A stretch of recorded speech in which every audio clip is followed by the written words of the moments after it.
Happy Friday, everybody, and welcome back to the Third Take. I'm your host, John Chapman III, and guess who's back with me is Mr. Tkiia. Guess who's back? Back again. Tkiia. Go tell a friend, huh? Uh-uh.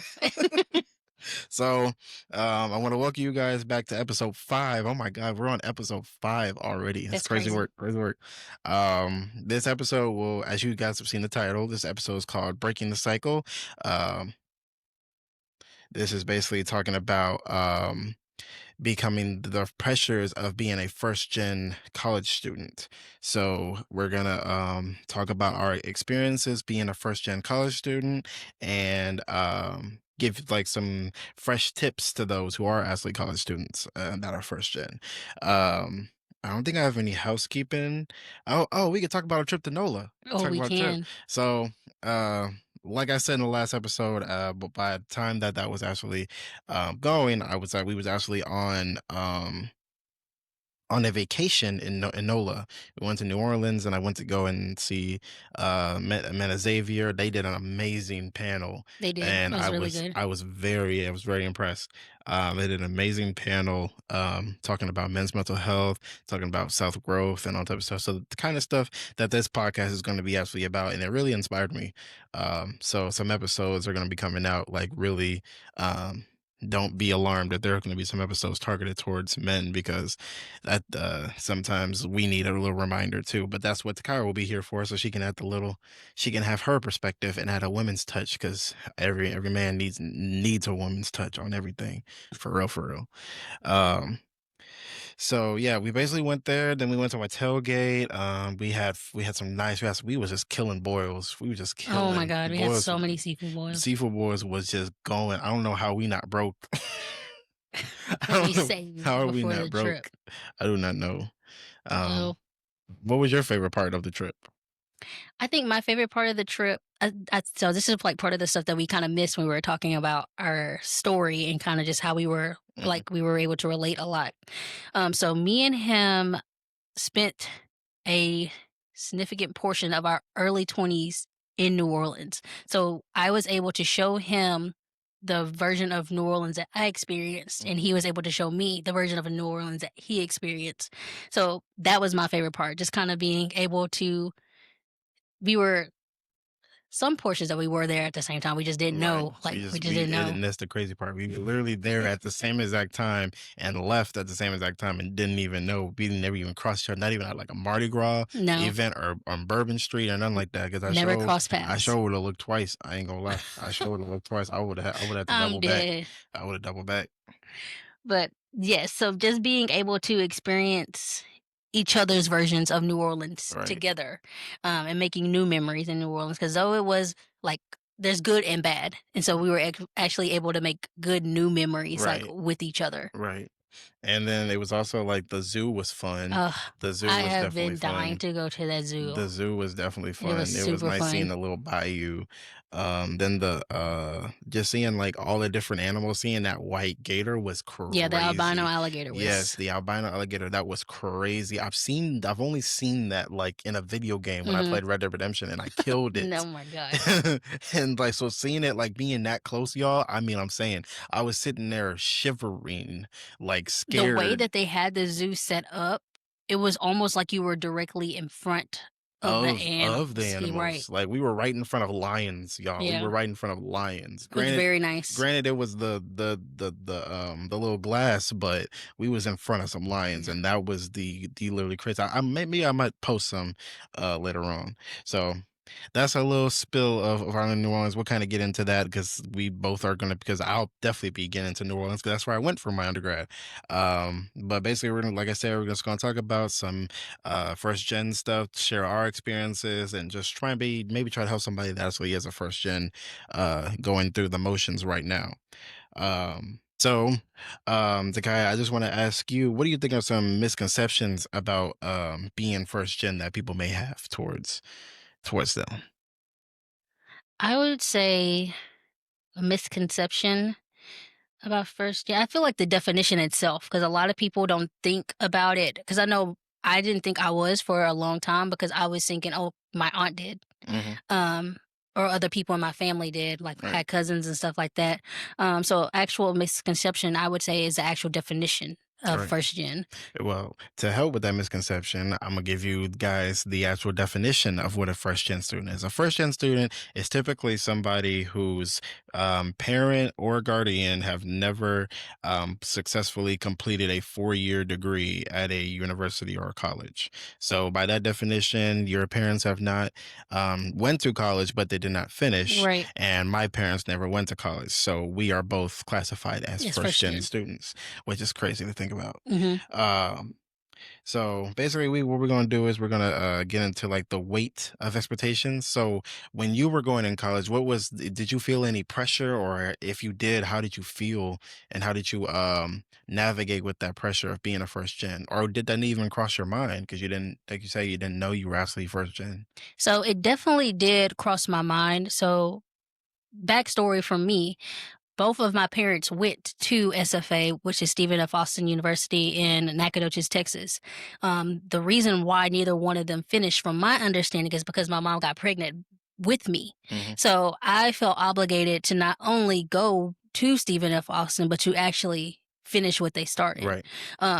So I felt a lot of pressure to do what they didn't get a chance to do, not necessarily because of me, but for a lack of a better Right. word, but because of me. Right. Um, so I've definitely felt the pressure with that, in addition to not necessarily pinning down my major, like switching Hmm. the end of my sophomore year was almost like starting over. So the pressures of actually finishing, and then COVID happened while I was in college. So Right. it's just like, okay, is this gonna mess up? Like, am I gonna actually be able to graduate? Right. Are we gonna continue classes? Like, how is this gonna work? I've invested all this time, I've invested all this money financially. Like, am I gonna actually be able to get Right. my degree? Get that degree. So that was a lot of things that were kind of going through my mind I at that totally time. forgot that COVID even happened. Like I'm not gonna lie, COVID for me, because like, see, we have two different experiences with COVID. Because you were like in college Hmm. when it actually happened, and me, I was like getting into college on the later end. Because I would say probably my junior year to senior years, yeah, my junior and senior years were both on lockdown because of, the virus. Right. And basically we weren't able to get back to school because the lockdown actually didn't last that long. It was like, at least for Georgia, at least it ended maybe in about a year. It ended about a year. And like Okay. we weren't able to fully go back, but like how they split us off was they let like A through H go on Mondays and Tuesdays, and then everybody's home on Wednesdays, and then Thursday and Friday the rest of the alphabet goes. Hmm. So, and that was like the balance until we actually graduated, because we weren't actually have a full um we weren't able to have a full school until then.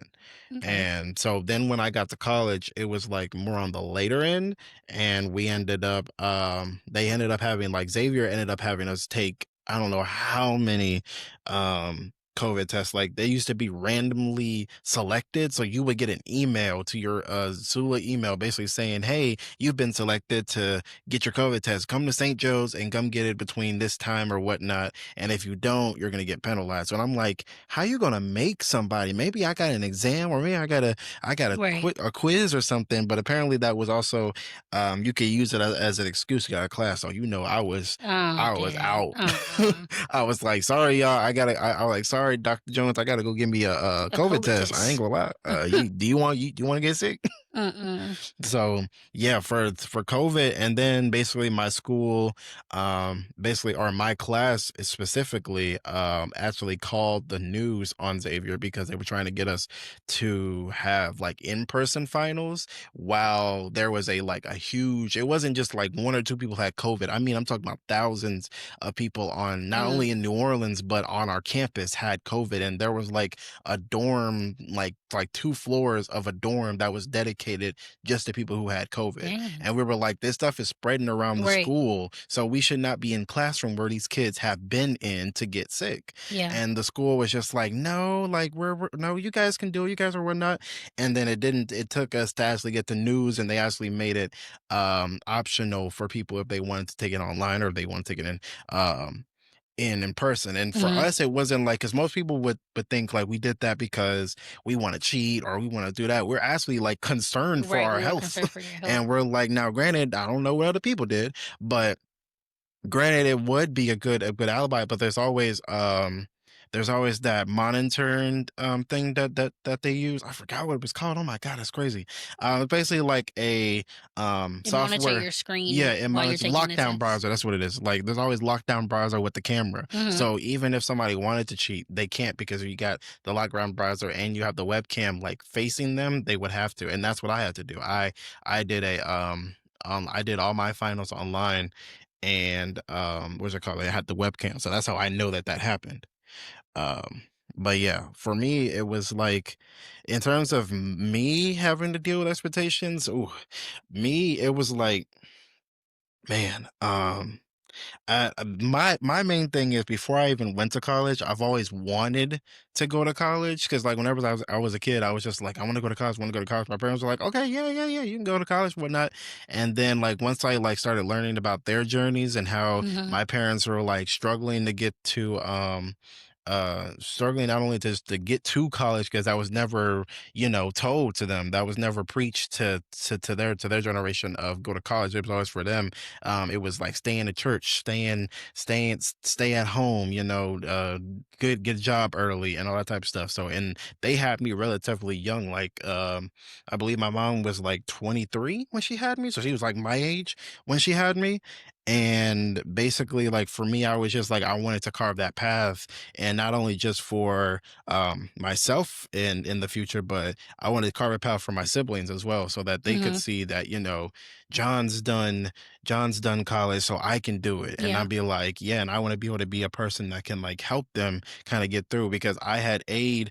Yes, I had aid from in terms of navigating through college, but I had aid from like a cousin. I had aid from my cousin Zaria, and I had some aid from Ovester, which is another cousin, and they helped me, but they could never like be, with me on campus. So Right. I had to like learn and navigate through campus my own self. And I was just given always a idea of like what I was supposed to do. And my parents, they did their hardest, and I'm never gonna take away credit from that. They did their hardest of just asking around. They would ask around for like tips and advice from other people. And like some of it could apply, but it was like a little too generalized. And it was like I would say we butt heads a lot about that, because it would be like, yes, this worked for that person because they went to this university, but Xavier isn't like that. And Right. Xavier is a very strict, very course heavy, very stressful, almost like really stressful environment in terms of getting your education, and actually like having deadlines and that type of stuff. Mhm. And like for me, in hindsight, that actually like really did well for me, because it made me like transition easier to my master's programs, to actually like be like, oh, you guys don't have harsh deadlines, you guys aren't stressful, oh, we're actually Yeah. kind of cool. But I think we for talked about that a little bit too when we but were there. yeah. And like for me, it was just like, I basically, it was always that pressure of never wanting to, like, anytime I had like a really bad grade on an exam, I was just like, oh, like it hurt more than probably somebody who's not a first gen. But like when you're a first gen and you get like that bad grade, you're like, this could start, like this could start my downward Yeah. spiral in terms of this class. Like I may not be able to pass this class, and if I don't pass this class, I don't get the requirement. I don't get the requirement. I can't graduate. And like that stuff spirals in your head. Mind you, you also have to have a life, and you have to have Mhm. your own type of identity. And you're always told to not stress yourself out, but it's like easier said than done. You know what I'm Right. saying? And like, especially when you're navigating through college, it's like you don't have the roadmap. You're just given little tidbits on where to go and what to do, but you're Mhm. not being told, like you have to kind of figure it out yourself, which is everybody's college experience, honestly. But it's even harder when you don't have that insight of what college life actually can be, or Right. or, or, or is for you, especially at different universities. Because like not only did I go to a state college, I went to an HBCU. That's the most um immediate and most integrated environment that a black person could be in, because you're literally surrounded by your own people. So you know you for to have fun, and that's what you're that's and it's Mhm. especially in New Orleans, that's Right. the easiest way to fall off of classwork and just basically go off and do what they want to do. Like I'm not even gonna lie, some of my friends, they weren't able to finish because they fell into that party life, and they fell into that lifestyle of not really focusing on their schoolwork because they were outside partying. But me, I had to like self-discipline myself to actually stay inside and what you call it, do my own work. So I feel like that is in me, I think just being there in general can be your own um pressure for you, Yeah. honestly. um and like I don't know, like I'm not gonna lie, like when I did it, when I started feeling it like right as soon, like almost leading up to it. Like as soon as I graduated from high school, it was like, all right, college, like you better get ready for all this, because like every step that you do is going to be looked at by everybody in your family, literally everybody. So that's when it kind of started for me. But do you, or can you remember when that pressure kind of creeped in for you, or was it the same like starting in for yourself? Um, I would say I didn't necessarily feel the pressure at the beginning. I would say my pressure set in when I changed my major. Hmm.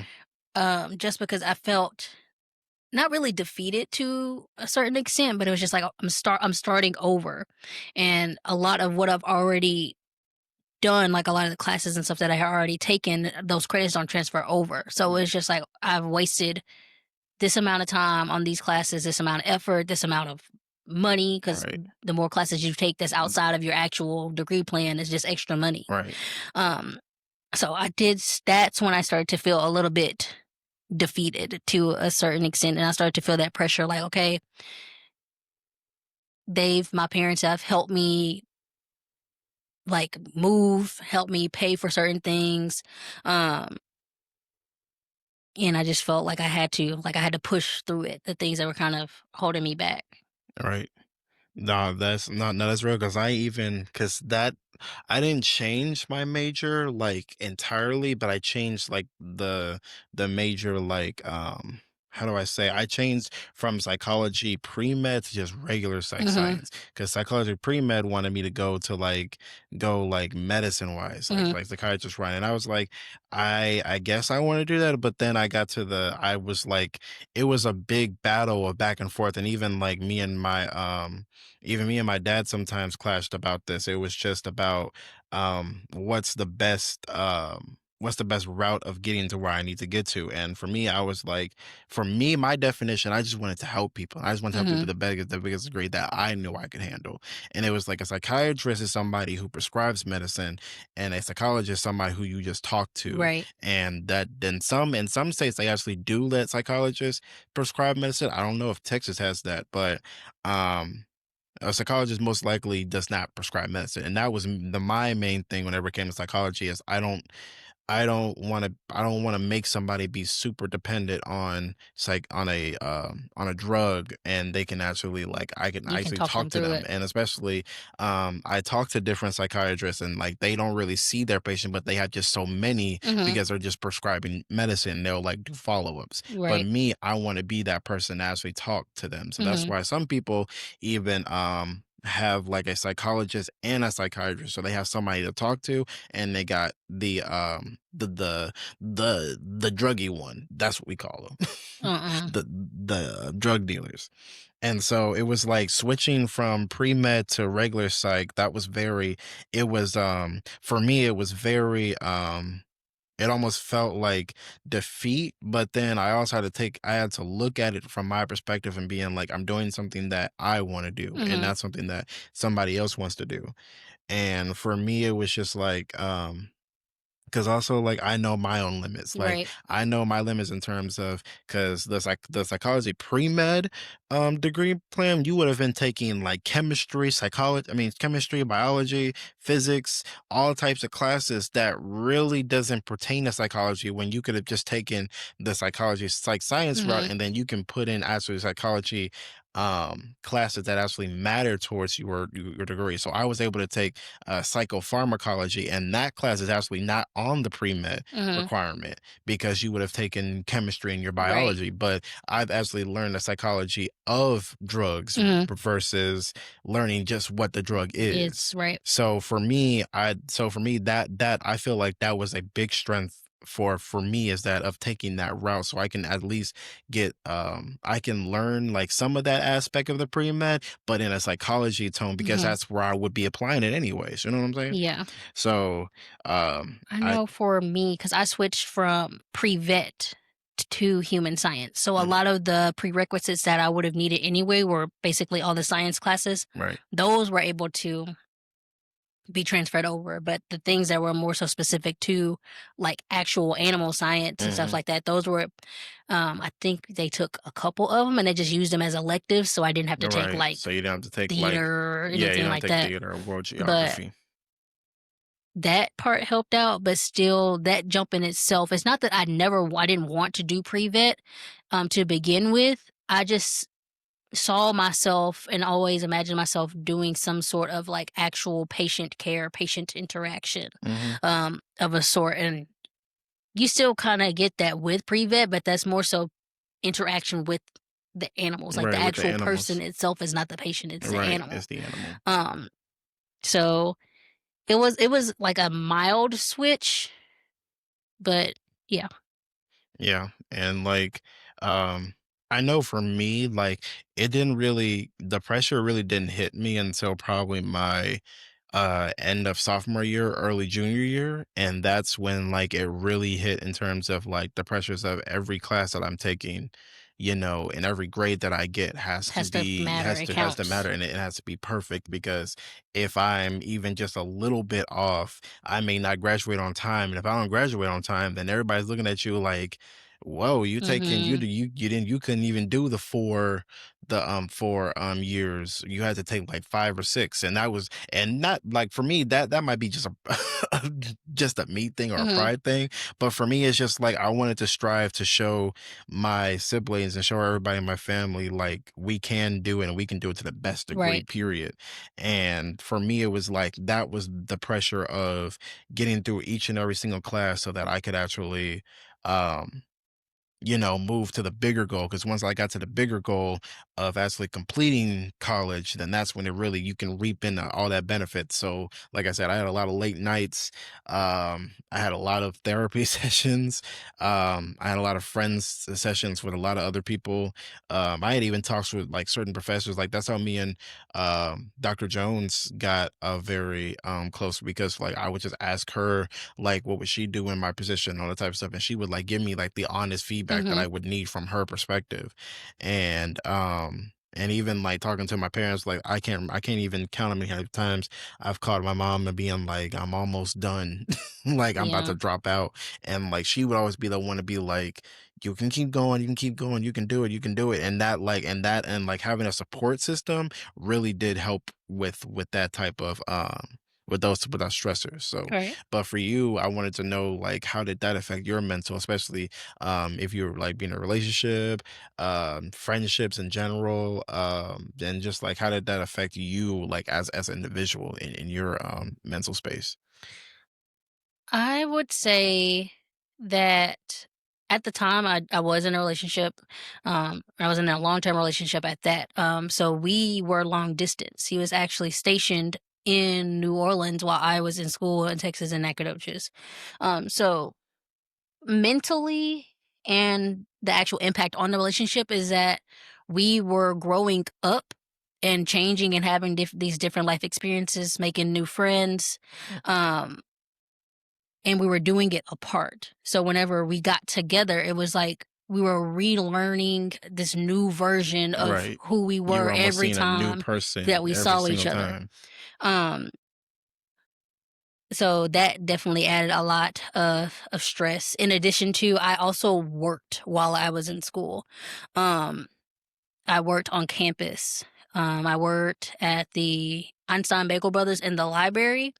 Um, and my schedule kind of varied depending on like my classes. My supervisor there was very good about kind of like making it work Right. for everybody.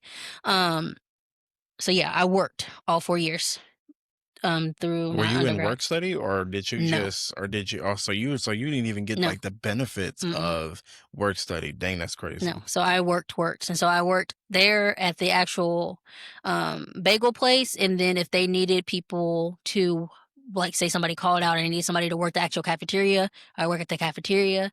I also had my bartender's license, so I actually bartended at the university games. Oh, So if I wasn't actually going to said game, right. I was always You there was always there working. anyways. I was always there working at the games.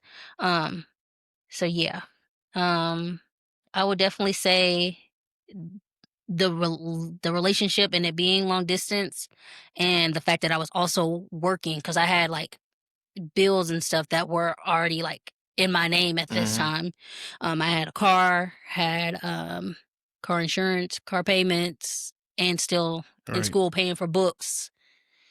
Um, They didn't and take it out of y'all tuition? They you mm-mm, had to pay books for by yourself? mm. That's crazy work. And then for certain classes, I actually had to travel, like my animal science classes. That's Mhm. why I had to get a car. I would have to actually drive to the farm, which is like 15 miles Oh, away from yeah. campus. So all of that started adding up. So definitely, So you were adulting I was, before you was even an adult. You had yeah. to adult because you were as a college student. Mm, That's something that I would say I didn't have that. Um and I think thank God I didn't have that struggle, because I probably would have ended up dropping out if I had like even more mhm, responsibility of actually being in a long term, like how you were, a long term relationship, being apart, especially long distance at that. mhm, Cause like for me, long distance relationships do not work at all. And especially in college, like you're learning yeah. so much about yourself. Think of our dynamic. I Right. was I was in college and he was stationed in New Right. Orleans. And you were, and Like, like that's the city. That's the city like too. if you If gonna get you in some into right, if you're gonna get something, some you gonna get you into gonna get some. something at New Orleans for real. So, And like for me, it's like I only had a few jobs here and there. Like I worked on campus in terms of I was like a dance instructor for the rec center, mhm, but like that was literally, I would say, probably like a semester long, because it ended up being, because like they had this program where it was like going to be a dance instructor, and I had people like show up, but mhm, then like a lot of people showed up for like the first session, and then as the semester went, Xavier got hectic, yeah. and stuff happened, and people just stopped coming and coming, to the point that I was just in there by myself. And I'm like, I understand, because I'm in here doing work because I need to make sure I'm caught up. And it was like they found out that like having that type of program wasn't really um it was beneficial for like people with mental health, but the strain of actual coursework is hard. So you can't really take out the time, and you don't want to be funding something that's not working. So Right. they have to discontinue the program. And I was just kind of like, okay, well, I still get my refund check. So, hey, and that's the one thing I I'm gonna missed that. miss. That's the one thing I'm gonna miss when I'm Missed done with that. like school in general, is the refund check, 'cause they be coming in clutch. Mhm, They come in clutch. But like, and then the only job that I've had after that was literally the Super Bowl. That was the only job I had mhm, after that, and that was like in my sophomore year. So the Super Bowl happened just like recently. So that was like a junior and like half a senior year yeah, with no job. But and like my mom and my dad both were like, they would like send me money every like 2 weeks almost, so I could have, so that was like my income, because like in their eyes my main job was going to school and getting that taken care of right, first. And if that wasn't taken care of, then if school was like to the point that I was excellent perfection, mhm, then I could like go out and do something else. But for me, it was like that discipline of, well, I'm not doing well in class, so I can't even get a job, nor um really nowhere else would have paid me,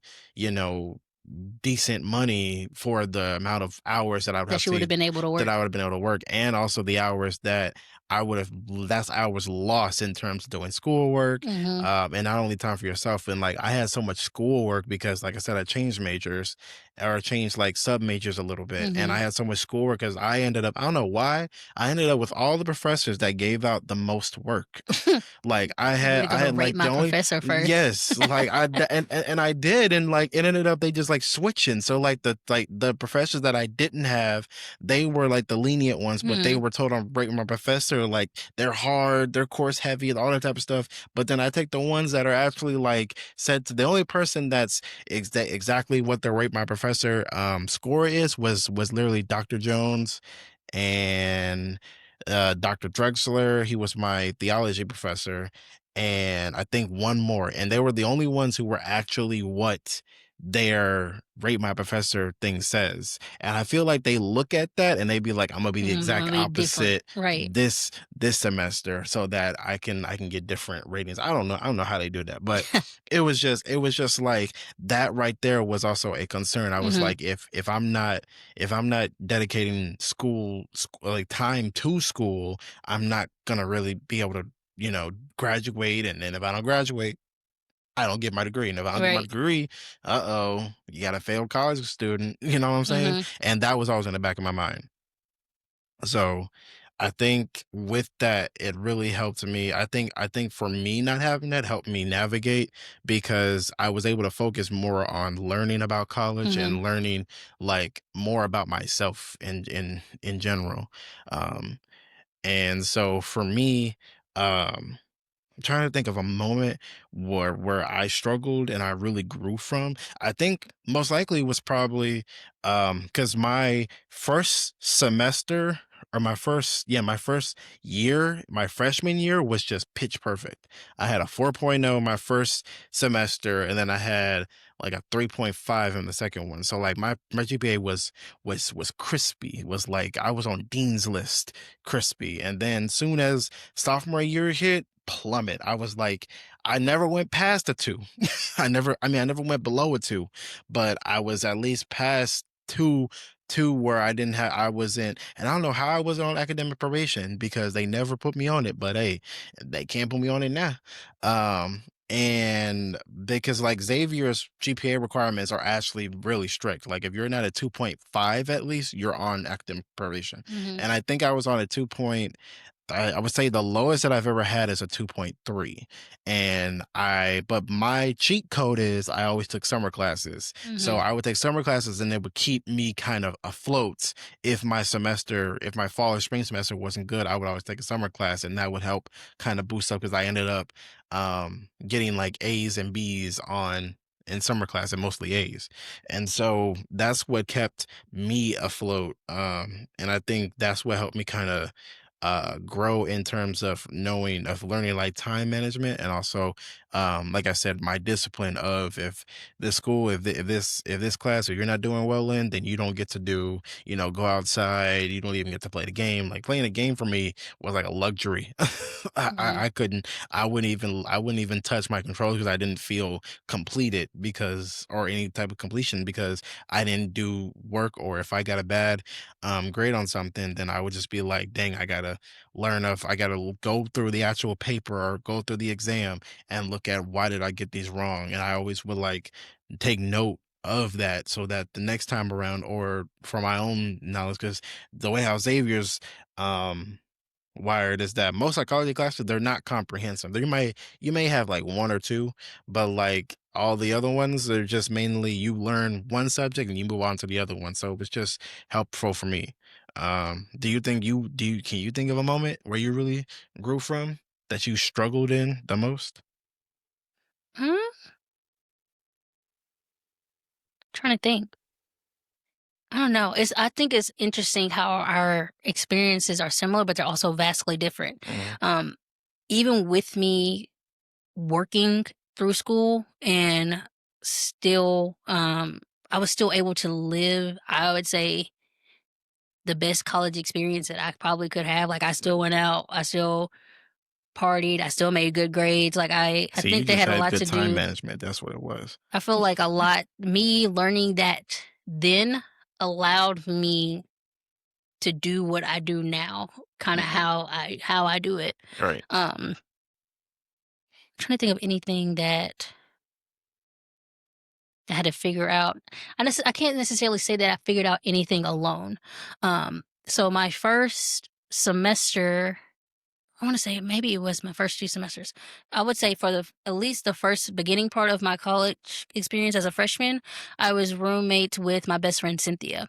And me and her have been best friends for like years, Mhm. years. Um, so I always had somebody there that I was already like connected to the hip with. Right. So I had Cynthia there, and then after Cynthia left, I had my sister, and me and my sister were already 14 months apart. So we have twin syndrome to a certain extent.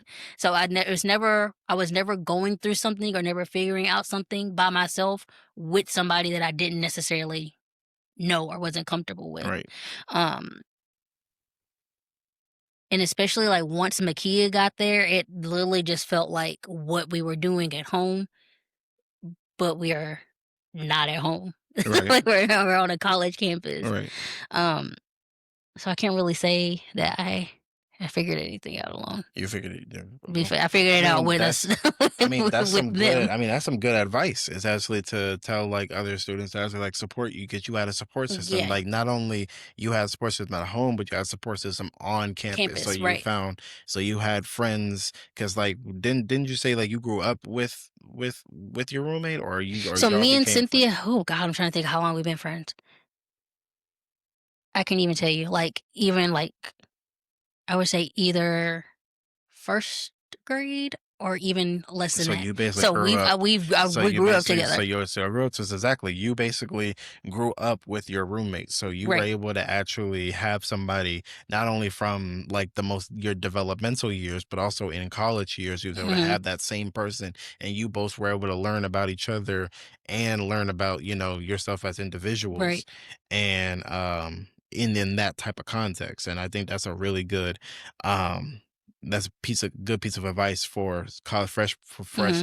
first gen students. So you may not necessarily need somebody that's you grew up with, but you at least find somebody on campus that you really can click with Right. and always like allocate for yourself. Yeah, like And join definitely try to find some kind of organization that you actually find interesting, that you feel like you could balance in and create a certain time and space for you to kind of invest in. Because for me, that was Soul to Soul Gospel Ministries, and I did make a lot of good friends there, to a point that my senior or junior year, when COVID actually happened, at that time I was roommates with one of the friends that I actually made through that organization. mhm, So me and my sister were still in the same building, a sense, but we had both made friends outside of each other that right, we wanted to allocate as much time together, because mhm, obviously we're all gonna, in our heads, we're all gonna graduate, we're all gonna go right, our separate ways at some point. So why not room together and make the most of the time that we're right, all in the same spot for the same reason? mhm. So yes, definitely made lifelong friends. So, so literally with that, especially when it comes to joining an organization, you gotta learn how to really advocate for yourself and how to Mhm, advocate. And most people like first gen, they're not really given that blueprint of how to advocate for yourself. We're mhm, not only just talking to trying to get an organization, but just talking to professors in general. Because right. sometimes it's intimidating to actually talk to a professor outside of like class time. But if you have actual question, it's like, Oh, yeah. oh, I don't want them to feel Mm-mm. like I'm not learning anything. So, what would you give in terms of advice for people that need to allocate for themselves? Not only just talking to professors, but talking to trying to get into an organization. You have to first, you gotta advocate for yourself. Kinda know who you are, what you want to do, or what you don't want to do, or what's something that you're possibly just interested in, and allow yourself to have those experiences, and experience is different thing, because you never know what you're gonna actually like, until you actually go and do it. I know for office hours, I was kinda hesitant myself, to actually go, but I will definitely tell you, just having that outside conversation with your professors actually showing them that you're genuinely, like, wanting to actually grasp what they're teaching, that you're Mhm. actually trying to understand what they're teaching, that goes a long way when it comes down to, "Oh, man, he got a 89.9, Right. but he ain't came to class in 3 weeks," Right. versus you been in their office hours for 3 Right. weeks. And That's they can they're kind of they're advocate gonna for yourself. exactly. So you putting in that extra effort to advocate for yourself goes a long way, and that's a game changer for your GPA, and when that changes your Literally. GPA, that changes how you actually look, when you do actually graduate. Right. Um, as far as the organizations and stuff go, you just never know who you are going to meet and what that person is going to do in life and what that person is gonna accomplish, and you having that interaction with them can open doors for you that you didn't even know existed. Right. But a closed mouth doesn't get fed. So Right. putting yourself out there and allowing yourself to experience different things and to meet new people just opens a lot of different doors and opportunities. Right.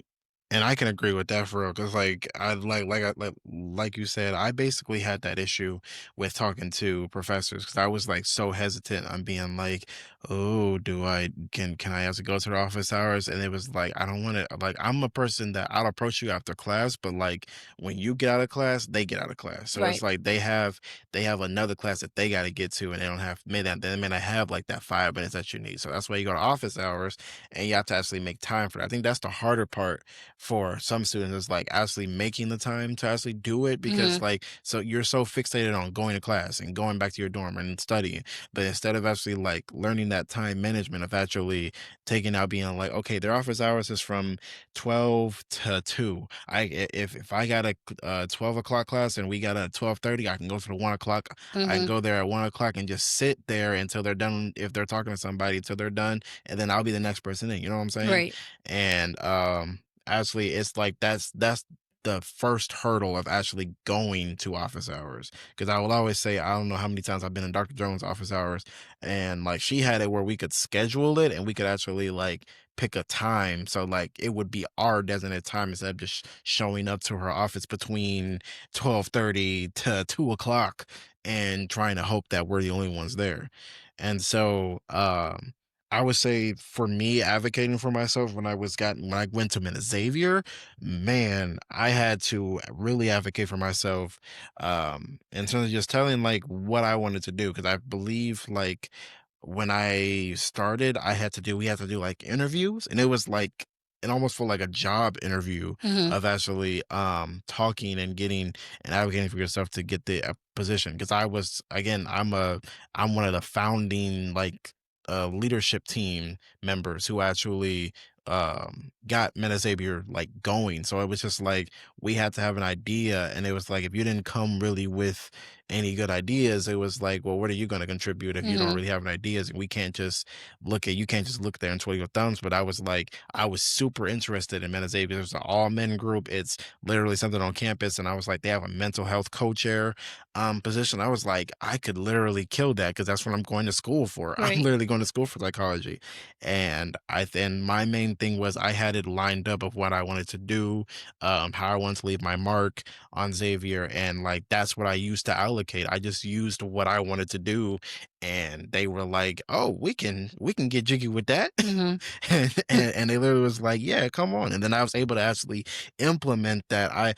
And it's sad, like my biggest regret is that it's sad that I didn't do something like that or sooner, or I didn't like try to join another organization, because like I said, we were building Meta Xavier from the ground up. So it Mhm. took us literally 6 months to get a 6 year investment together, because like they've been trying to start up Meta Xavier for 6 years, and we got it up and running in 6 months.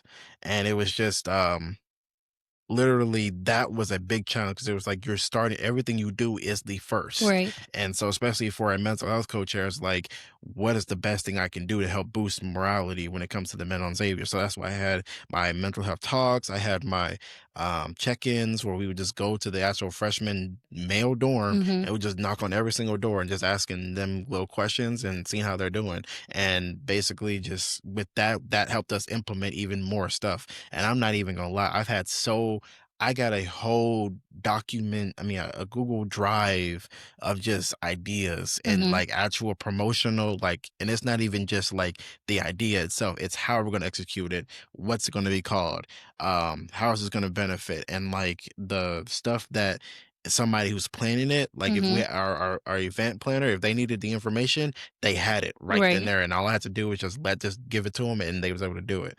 And my biggest regret is probably not doing that sooner with like another organization or Mhm. even starting up my own, because I was just so fixated in school that I was like, I gotta have time for me. Right. And but even though I'm never gonna say that I'm glad I didn't take out that time for myself, but it's definitely like in hindsight, because once I actually started doing it, I only had a semester to do it. And it was like, dang, I'm about to graduate and like I just got started. You know what I'm saying? Yeah. So I think when it comes to advocating for yourself, you really have to know your strengths, know your weaknesses, and it's okay to say what is your weaknesses when you're like talking to like an organization, Mhm. because if you can actually list out your weaknesses and actually be like, but I am working on it, that makes you look even better, because they're like, you can acknowledge that you're not perfect, Right. and that's what nobody's ever looking for, somebody perfect, because nobody is perfect. And with that, it was with Men Xavier, I'm not gonna lie, it really did help me balance like my school life and my identity, not only just as a person in the world, but in a Mhm. person on campus. And for that, it really taught me that there, like, you really do live in like literally two worlds of campus, and when you like are your individual person, Right. and when you're like out and about, and like that stuff that I was doing on campus, it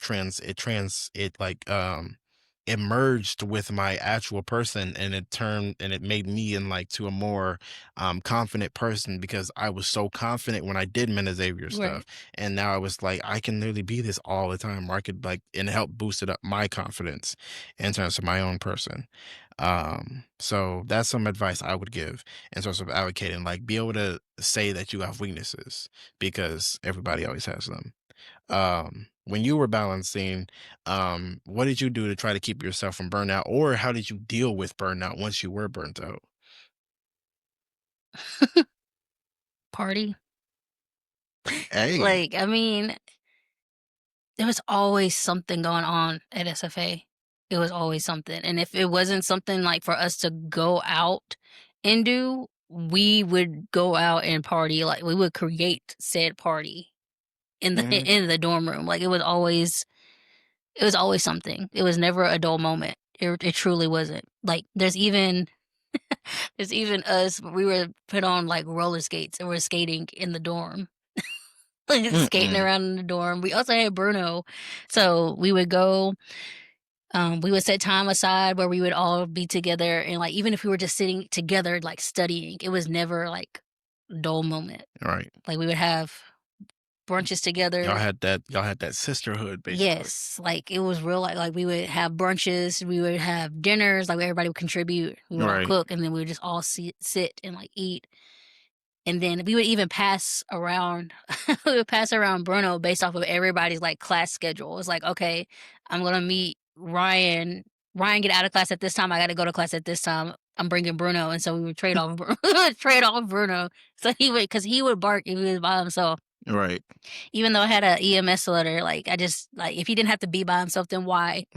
then why let him by And himself? especially you can have him walking around so he can actually be outside and not Yes. just be a dorm puppy. You know what I'm Yeah, saying? so he was on campus living his best campus dog life. Right. Um But yeah, I think I don't know if it was just the relationships that I had with the people that were actually there with me and going with through the experiences with me, and us being able to relate and have that understanding made the actual college experience itself like effortless. All right. So as far the only stressors that I genuinely had were everything outside of College. actual college itself. College was easy compared to what I was actually Yeah. going through on the outside of college. Yeah. And that's definitely that's something that can actually creep in too. It's just like you're like having such a good time, and you're like I'm actually like killing it in terms of my academics, but something can just creep in, Mhm, and it can, and doesn't have to necessarily be a college specific issue, but it can be a real life issue. mhm, And I would definitely say for me it was like I had burnt out just from college itself, and I was also in a relationship at that time too, so it was like I had so many issues within that relationship, like even over the summers, because like we would be in front of each other mhm, through, because I had an on-campus like relationship, and so we would be in front of each other all the time on campus, but then like a summer or a Thanksgiving break or even a winter break happened, and we just click, and we're about to cut it off because it's just, I guess we you don't got know how to navigate we without yeah, being in each yeah, we other's didn't know how to be faces. we didn't know how to navigate, and then it got to the point where I was like, "Okay, I'm actually," after a lot of therapy to get myself together, I was like, "Oh, okay, I can actually be I can be myself outside of the relationship. Mhm, My identity isn't just tied to this relationship. I mhm, have met a Xavier, and that's what actually helped me even apply what I was being told in therapy to my real life. So I mhm, was able to have something that was like not always with me and my partner at the time. It was just it was me doing it, and mhm, I was out there actually doing stuff for me and stuff for the campus, and that gave me fulfillment. And then it got to the point where it was just like, now that I've gotten this identity, she was like losing her identity. mhm. So it was just like that wasn't It's going to like work. codependency. Right, and it was codependency, and I was actually trying to I was trying to like pull myself away from that Mhm, codependency, and she was like, when she I coming thought, closer. and I thought I was, I thought like she had her own journey to go through, but she was actually pulling in and pulling me, trying to pull me in. So I would definitely say that's something that a way to how I dealt with that type of burnout was just like, again, with therapy and just taking time out for myself. Like the time Mhm, that even though I put myself on huge discipline, I would take time out for myself to actually like game or be like, okay, I actually have to give myself some type of grace, because if I don't, I'm gonna feel like all I'm doing is work, work, work, work, work. mhm, And so yeah, that's what I would definitely say to somebody, to like give yourself some grace and take some time out for your own mental health, because like you don't want to get to that point where you're contemplating about just being in school or even just being alive in general, because that's what that stressors can actually do. When it comes to so when now we're on the reflecting end, so let's come up with some takeaways. Come up with at least like 5 takeaways that we can give to other first gen students. So what's one takeaway you would give to a first gen student? I would say, mm, utilize your community and the people around you. You're not a burden. Don't allow yourself to feel like you're a burden. About making that outreach, and building those relationships with people, like, to be so that you can have somebody there to kind of help you and guide you through it. Um, because I can honestly say it was, my journey would have been significantly different if I didn't, one, go into it with already established really strong relationships, but in addition to the relationships that I made with the people that I met while I was there.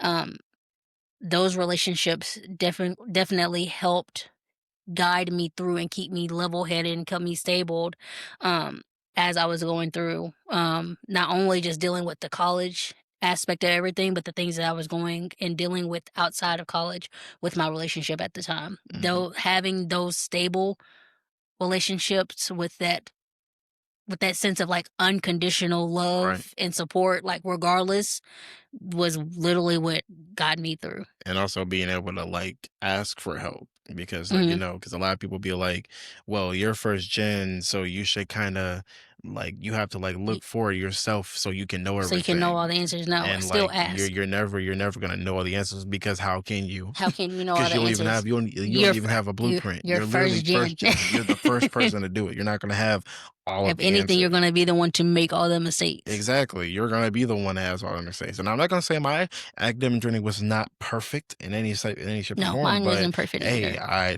but but hey, I did it. I did it in 4 years. I don't know how I get it, but I did it. That's actually a really good that's actually a really good takeaway. I would say something that I I didn't learn how to appreciate until like later in is actually to celebrate the little victories. Mhm, Like it's not even just about like, oh, I did well on this exam. Quizzes happen and mhm. and they can go a long way because Yeah, those add up. if you do good on quizzes, then that means you're more likely to actually do good on the exam. Right. And it's not even like celebrating yourself like going crazy. Like what I would do is once I started actually acknowledging my small wins, like if I actually got probably like I would say just for like 5 hours worth of studying done and I got like a lot of assignments that I needed to be done. And if I was ever ahead, Mhm, I would celebrate myself and be like, well, I deserve, maybe eating out a little bit tonight, or I'm deserve some like mhm. 2 hours maximum or 3 hours on the game. And I could actually like be like that's celebrating my own victory. Right. And I would say celebrate your small wins and make your own small wins because you don't want to always focus on the big goals because there are small There are small goals goals that matter. that matter to actually get to your big goals. Mhm, So and that really and that goes into how you identify what is success. And that's another tip that I'll actually give out is actually to set your own definition of what success is. And because like you're about to be the standard for what is success. mhm, So once you finish college, you're going to be looked at as this person was successful. So when you're going through it, you need to come up with your own levels of what do I want to look like and what does success look like to me. mhm. And like, and it's different between other people because like success for you might be like, hey, I got through college with all C's and because C's get degrees. Right. But for another person, it'd be like, I need to have A's and B's, Mhm, no ifs, ands, or buts about it because once I go out of college, I mhm. want to look good 'Cause it for depends on the others. it depends on the end goal. So, like, Right. say somebody's going to school for nursing, you can't get into a decent nursing school Having all having all C's, C's. even though C's get degrees. C's do get degrees, but it's not gonna get you a nursing one. Right. Like Ain't gonna get you a nursing one, I tell you like that. Maybe a history master's. I mean, not even getting. You can't even get into another thing without having at least a 3.0. And if you don't, you have to do a letter of intentment so that you can actually advocate for yourself. And that goes into advocating. You better hope you got some good recommendations. You better hope you got some good recommendations that can actually talk for you and they can advocate even for you. So what do you think? We got to come up with at least two more. Got to come up with at least two more. mm, I think a good piece of advice that I don't think a lot of people genuinely do, and they end up in situations kind of like what we did, but not necessarily. So I did end up changing my major, but I would say if you generally don't know what you want your major to be, just take prereqs. Take prereqs while you're kind of filling everything out and take that opportunity while you're not working on an actual major itself to explore what those different majors look like and the Hmm. components and stuff that kind of goes into this so that you can find an actual field that you want to be in. Right. So that you're not necessarily when it comes down to okay, you're going into your junior year, and typically by this time, this is when a lot of your classes are geared primarily towards what your actual degree plan is. Um, so that gives you at least 4 semesters, and if you wanted to take summer classes or winter classes, for you to get your prereqs out of the way, things that you're gonna have to have regardless of, like, Right. what your major is, and even a couple electives, to be honest with you, Right. just to get those out of the way while you're actually figuring out while you're actually navigating college campus and different organizations, different majors and stuff like that. Not only that, just learning about yourself in the Learning about process. yourself, learning how to actually balance those prereq Right. classes before you're taking those classes that actually Really matter, matter. Right. for your degree plan, I think is a good good piece of Imma advice. definitely add on to that because a lot of people get is a big misconception about when it comes to majors is like if you go in undecided, then you're just like you don't know what you want to do with your life. But I feel like undecided actually helps you It does because help you. you're not wasting money Mhm. on a major that you be like, oh well, I'm gonna try this out, and then like you literally get into your tail end and you're like, oh, I need to change. Mhm. And you ended up like you said, losing wasting money and all that type of stuff. So I think going in and sometimes going in undecided is a good thing because it gives you that at least take a semester or two to actually get into college. And I would also say not only that, pace yourself because college isn't a is it's not a sprint, it's a No. marathon. So even if it takes you maybe 4 or 5 years, I mean 5 years, six Mhm. years, it's okay because like again you're setting the example Right. and you're going to be the one to make the mistakes. And if you don't want to make the bigger mistake of quitting because You you done try to condense um your option of a major into 4 years and you were struggling right. because you felt like you had the pressure of finishing out in 4 years. Mhm. So I think that's a really big misconception that when it comes to the undecided major, because if you don't have a clue of why you're going to of what you're going to college for and you want to figure that out, I would go undecided because for Undecided. me, I was able to actually know what I wanted to do with psychology. Mhm. I knew I wanted to do something psychology related. I just didn't know the difference between pre-med and just regular psychology. And then once I learned it, luckily I learned it early and I was able to just take all my psychology classes and take electives that were for my psychology requirements. Yeah. So yeah, I would definitely add on to that of just taking you can go in undecided is okay Mhm. because you're going to be the one to make all the And mistakes. to piggyback off that, you don't have to finish in 4 years. You're not a failure if you don't finish in 4 years. Right. Just because they say it's a 4-year program doesn't mean that it has to be. It means more money, but would you rather because but if, as long as if you stay in school, if you're going for a master's or a PhD after undergrad, It didn't matter how long you you were in don't there anyway. exactly you don't have to you don't because you're going to be in school anyways. But it's also you don't stop paying you don't start paying until you're done with school in Right. general, and that's where a lot of people actually end up. Um, not really knowing, especially first gen, because I did not know that when I finished college. I was like, "Oh my god, I'm about to finish college. I gotta start paying on loans before I go. Then I gotta deal with this new school and get all Mm-mm. those loans." Not But until you're then, completely done. once I learned that once you're completely done, then that's when you start Mhm. paying. I'm like, "Oh, I'm finna go until I can't no It's more." not fun, It's not. just to let you know. It isn't. But hey, when them bills start coming in, but hey, I'm gonna have that job that I need so I can pay for it. Fair. I'm gonna have that job that I need. Fair. All right, we got one more. And what do you want to do it or you want me to do it? Mm, you got it. I got it. Okay. One thing I would say, I would say definitely to take pride in everything you do. Even if the failures, I would take pride in it because them failures are going to make you grow. So I would say my biggest takeaway if you don't learn anything from this recording, I at least want you to learn that it is okay to have mistakes. But it's not okay to have multiple failed mistakes to the point that you're just not seeking help. But when you have mistakes, you can grow from it from actually talking to your professor, talking to friends, talking to somebody outside of just your own understanding and trusting and learn from another person when you and be okay from asking help if that makes Mhm. sense. I would say don't always feel like you always have to have the answers or every exam has to be perfect or else you're not smart or you're not learning anything because you're learning something even from mistakes. Right. And as a first gen college student, you're going to make a lot of those, so you Mhm. better be able to learn really quick of how to make your own mistakes and how to grow from it. One thing I do want to ask you before we end is, what is one thing you are most proud of for yourself for doing in your college? It can be graduating, it can be this one exam I was busting my butt off for, and I spent like 3 late nights trying to study, and I got a B plus. Like, it could be literally anything Mhm. that you're proud of in your college experience.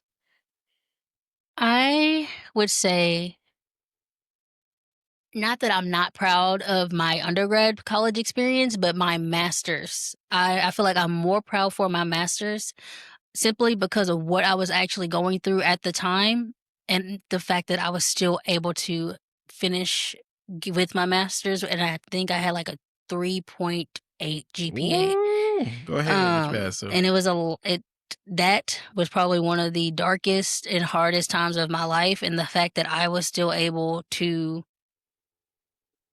do that, still go to school, and in addition to me taking my actual master's classes, I was also taking CCMA classes. For those who don't know, that's certified clinical medical assistant classes. So that's another, typically that course itself can take anywhere from 6 months to a year. Mm, And I was doing that in addition to the um, last semester of my master's classes. And I completed both of those at the same time, weeks before I moved back across the country, to Texas. So, in addition to everything that was kind of happening at that time that made me move, and the fact that I actually completed it at that degree, and at that high of a GPA, I will always be proud of myself for like pushing through as you and doing should, that. as you should. Shoot, I got a strong, smart girlfriend. Y'all, I ain't gonna hold y'all. Y'all gonna be like, must be nice. Trying to get one too. Trying to be like you. Mm, Trying to be like you.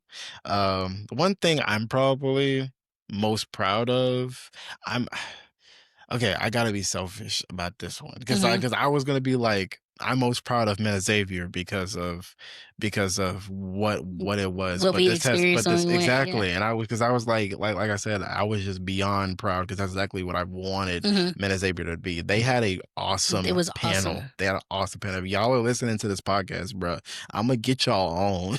I'm gonna get y'all on one of these episodes because y'all were cooking and hmm I was sitting there like, y'all gave me, I felt like undergrad me was like being taught the stuff that I wish I was told when I was doing undergrad. But anyways, I think one thing that I'm very proud of, I would say I was very proud of learning myself because going into college, I honestly did not know I did not know much about myself outside of the identity of dancing, or I was just like Little John because like hmm everybody calls my dad Big John, but I'm Little John. And like outside of that, I was actually able to distinguish who is John, and I'm still learning about who I am, but I have a better idea of what I have now than what I had when I started. hmm And I'm really proud of actually giving myself grace and being able to actually grow and develop and actually allow myself to, because there's a lot of people that go through college and they come out still in high school mentality. Right. But for me, I was able to actually adapt. I'm also proud of that, of being able to actually adapt in a new state all by myself, Yeah. away from home, because my parents at the time they lived in Georgia and I lived in New Orleans. I mean, and I went to school in New Orleans, so it was just like I'm away from home. I'm away from anybody that's got any ties to me except for my cousin because she went to Dillard, but she had her own stuff going on. Right. And like me being me, I don't want to be a burden on her because she's got to get through what she's got to get through. hmm And I was able to actually navigate, grow, and learn about myself and learn how to be a member of society while also being a college student. hmm So I would definitely say I'm most proud of myself for actually growing and actually allowing myself to grow. And that's what I would always say to a first gen student is like, you're going to grow. Your college is going to change you, and let it change you for the better. Don't let it Yeah. change you for the worse. Let it change you for the better. So that was a fun this was a fun episode. I Mhm. actually loved going through memory lane and going through the college trauma that we literally both had. But is there anything else you want to talk about, or any little closing remarks Mm, you want to give? So like maybe a first gen girl that need in some need of some guidance, and you can give her some type of idea of how to navigate, especially one that might be trying to get a master's. um, as far as the actual masters go, and I don't think this just applies to just a girl. This applies to anybody with a bachelor's degree. The hardest part about your master's program is you applying for it. I promise to God, if you can make it through your undergrad program, your master's program is a piece of cake. Because at this point, you got to think about what your actual undergrad experience was. Undergrad is not just the actual coursework. The undergrad is you learning how to adult, trying to figure out how to operate, manage a social life, school, probably working, but trying to time manage all of that and incorporating all of that into your life now. Um, and once you're actually doing that, and then the more that you do that, by the time that you actually graduate, you have a sense of of time management. You have a sense of, I know how to go and pay this bill. I know this bill comes out. I know I'm working at this time. I know I can set this time aside to study. Like, you have a life figured out by this point. That's what makes college hard, is figuring out how to life in addition to college. Hmm. When you do your masters, you already have the life part figured out. Right. You're just continuing to do coursework. So I would say anybody that's in undergrad and you have the desire to pursue your master's degree, the hardest part of that entire process is actually applying. I could not say anything better than that, because hey, I'm actually, I can actually say that that is actually true, because I'm going through my master's program, and I swear to God, I Xavier over prepared me. My undergrad experience over prepared me for, like, I'm so used to being stressed. I'm in a graduate program that I'm not stressed about. I'm just stressed about trying to switch schools, but we'll talk about that later. Um, but I just want to leave that'll be our wrap for this episode. I just want to leave you guys with a little take for you guys. Being first gen isn't always about having it all figured out. It's really about having the courage to go one take at a time. This has been the third take with me and Miss Tkiia. Until next time, please take care of yourself and each other. Peace.